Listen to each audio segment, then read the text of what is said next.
In Niigata City, Niigata Prefecture, you'll find a house with a history so horrific that its terror extends past its walls to several other locations nearby as well.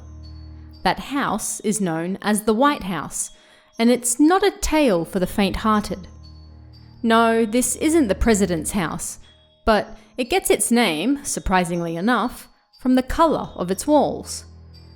According to legend, the White House was built during the Showa era, which ran from 1926 to 1989.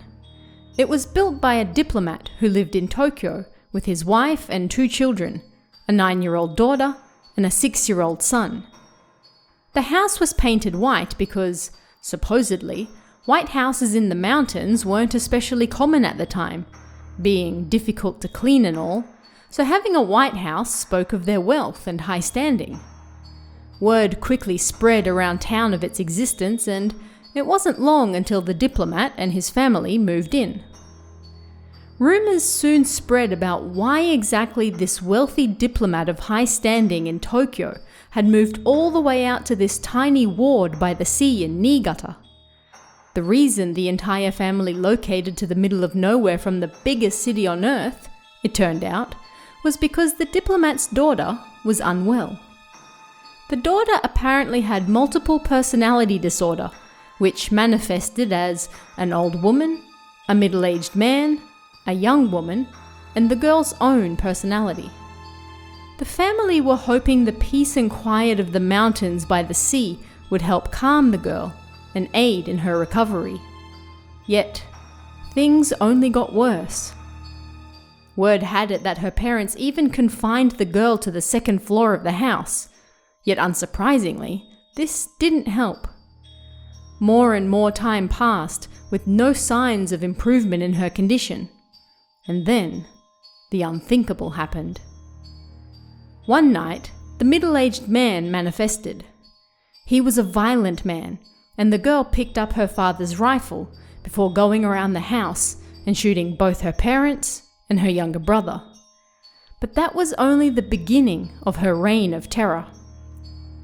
The girl then took off to a small village a few hundred meters away.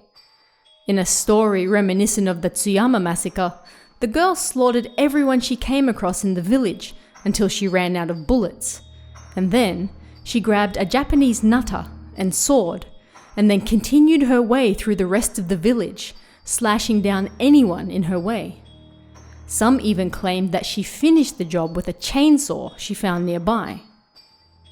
The police supposedly arrived and found her still holding that chainsaw, covered head to toe in the blood of those she'd murdered. Reports claimed that her visage reminded them of the killer Jason, and so, the ruins of the village thereafter came to be called Kakuda Jason Village, one of numerous Jason villages around Japan that had been struck down by disaster. But the girl still wasn't done.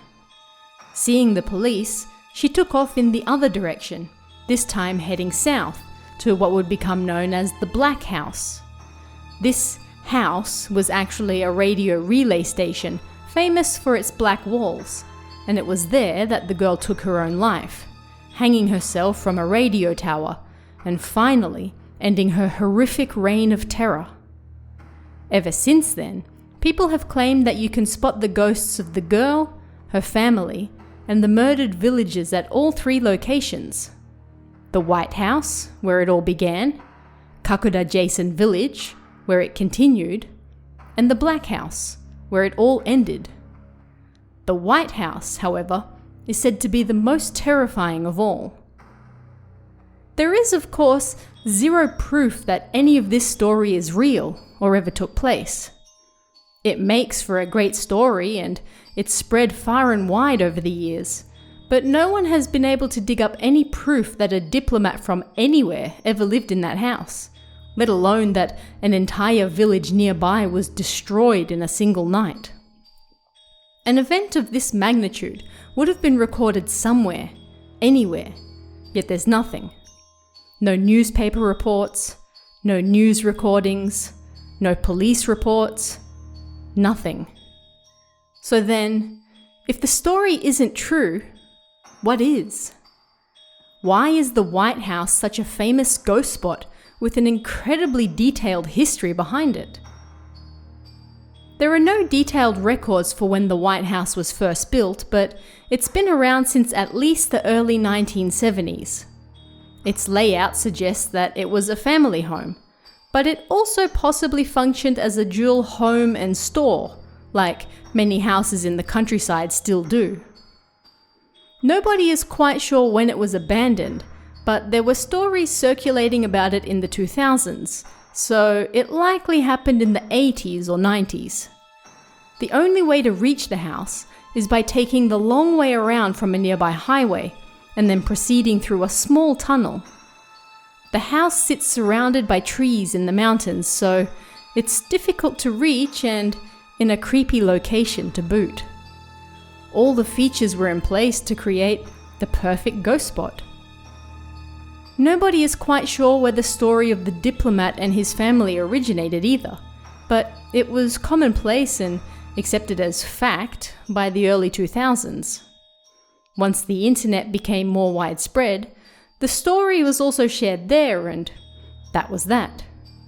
When people heard of the White House, they also heard how a girl with multiple personality disorder killed her family and went on a rampage through the nearby areas as well. No proof necessary. As for Jason Village, as it turns out, the small village that once existed there was actually a mountain villa in the late 1970s. It became a bungalow village in 1983, and then it simply fell out of usage.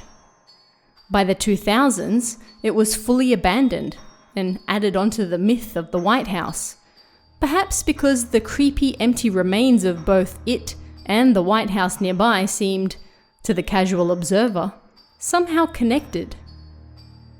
And what about the Black House? It was built in 1956 and closed less than a decade later. Its difficult to reach location high in the mountains meant that it was entirely abandoned, meaning that weathering over the decades had turned the outer walls black. It's unlikely, if the murderous girl ever existed, that she would have been able to get up there on her own in the first place. In the end, the White House is nothing more than an abandoned house that lucked out with a compelling and wide-reaching ghost tale that quickly spread and was further spread by the wide-scale adoption of the internet in the late 90s and early 2000s. Whoever let the truth get in the way of a good story, after all? The diplomat and his family may not have ever existed, but their legacies will long live on regardless, as will the daughter's supposed night of terror throughout the region. But what do you guys think? Let me know in the comments below, and I'll see you again next time.